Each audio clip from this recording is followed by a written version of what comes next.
আজকে আবার শসা দিয়ে চিংড়ি মাছ দিয়ে রান্না করতেছি। তো কষিয়ে নিচ্ছি ভালোভাবে।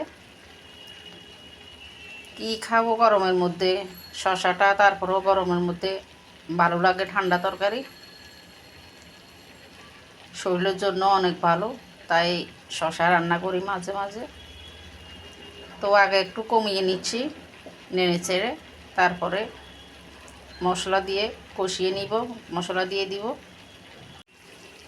তো কষিয়ে নিলাম সব কিছু দিয়ে, এবার জল দিয়ে দিব। শসার তরকারিতে সবসময় জিরা গুঁড়া বা জিরা বাটা দিবেন। জিরা দিলে শসার তরকারিটা অনেক সুস্বাদু হয়ে যায়। তো হয়ে গেল আমার শসা আর চিংড়ি মাছের ঝোল।